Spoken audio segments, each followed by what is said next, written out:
കേരളത്തിലെ ആദ്യത്തെ വനിതാ ഷെഫ്, അതായത് ബോട്ടുകളിലെ ഹൗസ് ബോട്ടുകളിലെ ആദ്യത്തെ വനിതാ ഷെഫിനെയാണ് നമ്മൾ ഇന്ന് പരിചയപ്പെടാൻ പോകുന്നത്. എന്നാൽ നമുക്ക് കിച്ചൺ വരെ ഒന്ന് പോയിട്ട് വരാം.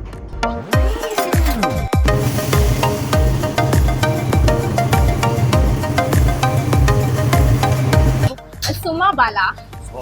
ഓക്കെ, അപ്പൊ മുമ്പ് എവിടെയായിരുന്നു വർക്ക് ചെയ്തത്? ബാംഗ്ലൂരായിരുന്നു ഞാൻ പഠിച്ചതും വർക്ക് ചെയ്തതും ഒക്കെ. ലാസ്റ്റ് 2 years ഷെഫ് പിള്ളേ റെസ്റ്റോറന്റിലായിരുന്നു. ഷെഫ് പിള്ളേയാണ് എനിക്കൊരു കിച്ചൺ എക്സ്പീരിയൻസ് നന്നായിട്ട് തന്നത്. അപ്പോ പിള്ളേ ഷെഫ് തന്നെയാണ്. ഈ ജൂണിൽ വരെ അവിടെയായിരുന്നു. എന്റെ അമ്മയുടെ 4 കൊല്ലമാണ്.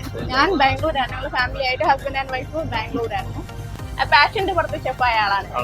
കാരണം 2014 ബാംഗ്ലൂരിൽ ഞങ്ങളൊരു കാറ്ററിംഗ് സർവീസ്, ചെറിയൊരു മെസ് സർവീസ് തുടങ്ങുന്നത്. അതിൽ നിന്ന് സ്വാദം ഫുഡ്സ് എന്ന് പറഞ്ഞ ഒരു ഓണറിന്റെ ഒരു ലെവലിലേക്ക് എത്തി. അത് കഴിഞ്ഞിട്ട് നമുക്ക് കൊറോണയുടെ ഒക്കെ കുറച്ച് ലേഡീസ്, ഞാനും എന്റെ ഒരു ഫ്രണ്ടും ഉണ്ട്. അപ്പൊ അവള് ബോംബെ വലയാ, ബട്ട് മലയാളി. പുള്ളി ഉണ്ടായിട്ടാണ് ഞാനിപ്പോ ഈ ഫീൽഡിൽ ഇങ്ങനെ നിൽക്കുന്നത്. നോക്കിയപ്പോ ഇവിടെ എല്ലാം കംഫർട്ടബിൾ ആയിട്ടുള്ള സ്റ്റാഫുകളാണ്. ഇവരൊക്കെയാണ് മെയിൻ ആൾക്കാർ. എന്റെ കിച്ചണിൽ ഏറ്റവും കൂടുതൽ സഹായിക്കുന്ന ആൾക്കാർ ഇവരൊക്കെയാണ്. ഹെൽപ്പേഴ്സ് 50 പേര് വന്ന് നമ്മൾ ഇതിനകത്ത് പോകും ക്രൂസ് ആകുമ്പോൾ. അപ്പോൾ വളരെ കംഫർട്ടബിൾ ആയിട്ട് എല്ലാവരും നിന്ന്, MDs ആണെങ്കിലും മാനേജേഴ്സ് ആണെങ്കിലും എല്ലാം നമ്മൾ അവർ ഒറ്റ ക്രൂസിൽ പോകുമ്പോൾ ഒറ്റ ഇതായിട്ട് മൈൻഡായിട്ട് എല്ലാം കൊടുക്കുന്നുണ്ട്. എല്ലാം നമ്മൾ, കാരണം ഇന്നിപ്പോ തന്നെ വരുന്നത് ആരാണ്, അപ്പോൾ അങ്ങനെയുള്ള എല്ലാം നമ്മൾ ചെയ്യുന്നു.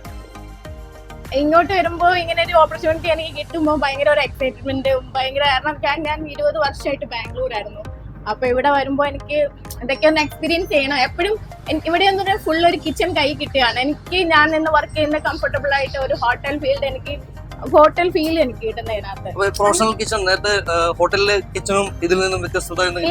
No problem. എനിക്ക് റിസോർട്ടിൽ ഞാൻ വർക്ക് ചെയ്തിട്ടുണ്ട്. എനിക്ക് മുൻപ് ഞാൻ വർക്ക് ചെയ്ത അതേ ഫീൽ തന്നെയാണ് ഇവിടെ കിട്ടുന്നത്. No compromise. ഇപ്പൊ കേരളത്തിലെ തന്നെ ആദ്യത്തെ ഒരു ലേഡി ഷെഫാണ് ഹൗസ് ബോട്ടില്.